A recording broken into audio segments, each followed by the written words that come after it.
Bonjour à toutes et à tous et bienvenue pour cette vidéo avec des messages pour la pleine lune de ce 8 décembre 2022. Alors avant de commencer, je tiens à vous dire qu'il y a beaucoup de messages qui sont ressortis avec le peu de cartes qui sont venues. Du coup j'ai pris quelques notes parce que j'ai trouvé qu'il y avait des métaphores assez intéressantes qui m'ont été proposées et je me suis dit là si je les note pas je risque de pas revenir dessus et je trouve ça dommage parce que vraiment elles sont parlantes. Alors ces messages pour la pleine lune du 8 décembre, déjà ce que je peux vous dire c'est que ça va s'adresser plus particulièrement à des personnes pour qui cette lune est challengeante au niveau des énergies, au niveau des émotions, au niveau de ce que vous vivez dans votre vie. Si tout est fluide pour vous, s'il n'y a rien qui bloque de votre côté, c'est que ces messages sont sans doute pas pour vous. Parce que ici, avec la carte de la cristallisation et des obstacles, ce qu'on vient de nous dire, c'est qu'il y a un ralentissement. Il y a des choses qui prennent plus de temps que prévu. Il y a des choses qui ne se passent pas de la manière dont on avait prévu ou de la manière dont on souhaitait qu'elles se passent. Par rapport à ça, déjà, on nous parle de pouvoir rester droit. Rester droit non pas dans une rigidité, mais rester droit dans notre capacité à ne pas nous laisser emporter par le drame. Ça c'est déjà un des messages principaux, j'ai envie de dire, qui ressortait de ce tirage très très rapidement. Ici il y a vraiment cette notion qu'il y a des choses que vous avez mises en place ou que vous êtes en train de mettre en place, et c'est comme si c'était parfois bloqué, parfois ralenti, parfois gelé, parfois ça se passe pas comme vous l'aviez souhaité. Et on me dit que ça peut occasionner beaucoup de frustration. Alors, on me dit justement que par rapport à ça, il y a cette notion que ça vient chercher la part contrôlante de nous. Dans notre ego blessé, ça vient chercher cette part qui a besoin de pouvoir se rassurer sur le fait que tout se passe bien. Ça peut venir nous chercher sur des peurs en lien avec l'insécurité, que ce soit l'insécurité affective dans les relations, que ce soit l'insécurité matérielle, financière, ou aussi l'insécurité vis-à-vis de soi-même.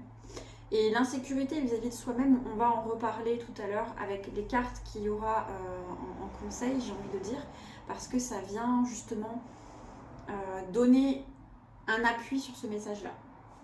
Alors, je me permets, je prends mes petites notes. Alors, avec la carte effectivement de l'amour et de l'harmonie qui suit, ici, on nous donne déjà un premier conseil qui est une clé qui revient souvent, j'ai la sensation, pour ces messages au niveau des lunes, et puis les messages tout court de toute façon, c'est revenez dans votre cœur, revenez dans l'amour de vous et dans l'amour de tout ce qui se passe autour de vous. Concrètement, ça veut dire quoi? Ça veut dire que par rapport à ces situations-là, ici, que vous voyez qui peuvent bloquer, au lieu de vous figer dans la plainte et le ressassement de ce qui ne va pas, on vous invite à regarder ça comme une opportunité. Ce que vous ne pouviez pas faire, ou ce que vous ne pouvez pas faire parce que il y a un contretemps, il y a quelque chose qui vous en empêche, intérieur ou extérieur, vient vous apporter une opportunité qui est très en lien avec les énergies de la saison qu'on vit actuellement. C'est-à-dire une opportunité de ralentir et donc d'utiliser ce temps finalement pour vous donner à vous-même, pour prendre soin de vous, pour vous donner cet amour dont il peut être question dans cette notion ici d'insécurité affective par exemple. Donc il y a ce message vraiment important qui est de revenir à vous et de voir ce que finalement ce contretemps vous apporte. Alors on ne le voit peut-être pas au premier abord tout de suite, mais cette pleine lune vient vous aider à avoir des mises en lumière par rapport à ça. Donc finalement, la question qui se pose, c'est ok, là, je ne peux pas faire ce que j'avais prévu de faire, ou je n'arrive pas à faire ce que j'avais prévu de faire. Quel est le cadeau caché derrière ça? Qu'est-ce que ça m'évite finalement? Est-ce que cette situation était vraiment... Est-ce que ce que je souhaitais construire était vraiment pour moi? Est-ce que c'était vraiment aligné pour moi? Ou simplement, est-ce que c'est le bon moment? Des fois, il y a une question de timing aussi, tout simplement. Hein. Comme dans le dernier message, c'était déjà ressorti, il y a cette notion que vous pouvez être prêt, mais est-ce que les événements le sont autour de vous? Finalement, est-ce que vous, du coup, vous êtes vraiment prêt aussi? Alors, par rapport à ça, il y avait un message qui, moi, m'a beaucoup parlé, une image, en tout cas, qui m'a beaucoup parlé, puisque on est au mois de décembre et qu'on approche doucement mais sûrement de Noël. Peut-être que certaines d'entre vous tiennent des calendriers de l'Avent. Et donc ici on me disait Comme un enfant qui patiente pour le jour de Noël, nous sommes invités à un retour à la foi intérieure. Retrouver l'assurance et la confiance que nous attirons à nous et créons nos cadeaux, car tout est cadeau. Donc voilà, c'est une proposition de vision des choses par rapport à ces blocages, à ces cristallisations, à ce gel, à ces ralentissements des projets, ou ça peut aussi être dans le domaine relationnel, hein, c'est-à-dire il peut y avoir des tensions, il peut y avoir des choses qui remontent, des schémas du passé qui viennent finalement peut-être freiner une avancée, freiner une évolution. Et donc voilà, qu'est-ce que ça vient finalement vous apporter, c'est la question.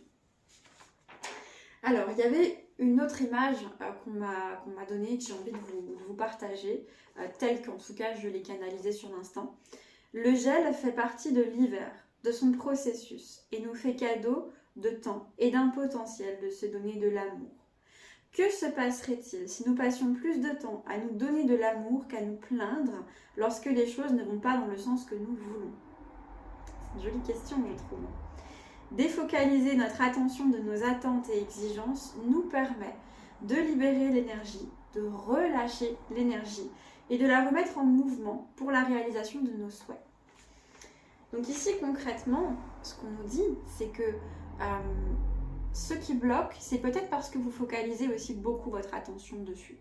Un des autres messages qu'on m'a transmis ensuite, c'est que nous sommes trop dans le faire. C'est une période chargée, le mois de décembre, on a tout à gérer sur le plan familial, sur le plan commercial pour certains, sur le plan professionnel, sur le plan de soi aussi. C'est énormément de choses à penser, c'est une charge mentale énorme et c'est beaucoup de faire. On est beaucoup dans la précipitation, on a des agendas très chargés et ici on nous invite vraiment à prendre du recul par rapport à ça et à se dire hey, est-ce que c'est vraiment nécessaire tout ça, ou en tout cas de le faire avec un tel empressement, avec un tel sentiment d'urgence, avec un tel sentiment de négativité quelque part, avec le oulala, il faut que je fasse ça avant telle date. Est-ce qu'on peut pas le voir autrement? Voilà. Alors. Il y avait encore une autre image par rapport à ça, justement, qui venait illustrer cette notion de trop faire. Et qui, moi, m'a beaucoup parlé parce que c'est quelque chose que j'ai longtemps fait. Et aujourd'hui, je ressens cette possibilité pour moi de laisser de l'espace. Et j'ai envie de vous partager ça. Lorsque nous sommes en permanence dans l'espace du faire, nous ne laissons pas l'espace pour recevoir ce que nous avons intentionné et récolter ce que nous avons semé. Nous sommes comme des fermiers qui ne feraient que planter des graines tout le temps, sans se laisser le temps de les récolter. Ce qui fait que pendant ce temps-là, le fruit de ce travail pourrit sur place. Cela mène également à l'épuisement, ce qui nous emmène sur cette carte de l'incertitude et de l'instabilité. L'épuisement de soi et l'épuisement des ressources. Une terre qui est sans cesse sollicitée pour donner, produire, eh bien, elle s'épuise. Et bien là, c'est pareil pour nous. Nous pouvons éviter cela en revenant en présence dans notre corps, dans l'instant présent, et en acceptant les ralentissements. Donc ça, c'était aussi un des messages qui, moi, m'a beaucoup parlé. Et ce que je vous disais, c'est cette notion finalement de se dire, ok, est-ce que je peux m'autoriser à m'arrêter? Est-ce que là, je peux prendre 1 heure pour moi? Est-ce que là, je peux m'occuper de mes besoins pendant même 10 minutes? Est-ce que je peux juste prendre le temps de respirer? Parce que finalement, c'est de ça dont il est question. Ce qu'on nous dit ici aussi, c'est que, donc comme toutes les pleines lunes, celle-ci vient aussi briser son lot d'illusions. C'est notamment cette carte qui vient apporter cette énergie et défaire, mettre en lumière ce qui n'est pas à notre service. Donc on nous invite à cultiver la gratitude par rapport à tout ce qui se défait, tout ce qui ne se fait pas et toutes les illusions qui sont finalement annihilées pendant cette pleine lune, toutes les prises de conscience qu'on peut avoir, même si elles ne sont pas forcément agréables pour certains. Il peut y avoir cette notion de tomber un petit peu de haut dans certaines situations vis-à-vis de personnes ou vis-à-vis de choses qu'on avait imaginées, puis finalement c'est pas ce qu'on pensait. Donc c'est finalement pour nous rendre service, ça nous fait gagner du temps, ça nous évite de perdre du temps dans des expériences qui nous auraient forcément appris quelque chose, mais dont on peut aussi se rendre compte sur le tôt et non sur le tard, que ça ne nous correspond pas. Pour ce qui est des conseils, donc vous avez la carte numéro 8. Soyez le chasseur et pas le chassé. Avec cette carte, il y a vraiment pour moi ce que je ressens, c'est cette invitation à sortir de l'énergie de la victime par rapport notamment à ces blocages que vous rencontrez. Sortir de l'énergie de la victime, c'est-à-dire plutôt que de rester dans les ruminations intérieures qu'on peut tous avoir évidemment, à se dire que tout est contre soi, c'est vraiment reprendre son pouvoir créateur et dire ok, déjà être dans l'acceptation, ça pour l'instant c'est pas possible. Pas besoin de chercher un coupable, ni en vous, ni à l'extérieur, ça vous fait que perdre de l'énergie, c'est pas ça qui va vous permettre d'avancer. Par contre, c'est une fois que j'ai réussi à accepter la situation, c'est qu'est-ce que j'en fais? D'accord, là, je peux pas avancer sur ce dossier. Qu'est-ce que je peux faire à la place? Et même qu'est-ce que je peux être à la place? Qu'est-ce que cet espace m'ouvre? Et créer autre chose pour vous. La chouette, c'est aussi un animal qui vous permet de gagner en clairvoyance, qui vous permet de voir ce qui est caché. Donc cette pleine lune, elle vient aussi nous aider à ça, à voir ce qui se cache derrière ce qui ne fonctionne pas bien. Donc c'est plutôt positif. Le deuxième conseil qui nous est donné, et là pour certains ça peut être un peu challengeant, mais il y a vraiment beaucoup à y gagner, c'est avec cette carte I want to be a queen. Ici il est question de revenir dans cette énergie de souveraineté. Que voulez-vous vraiment? Que voulez-vous vivre?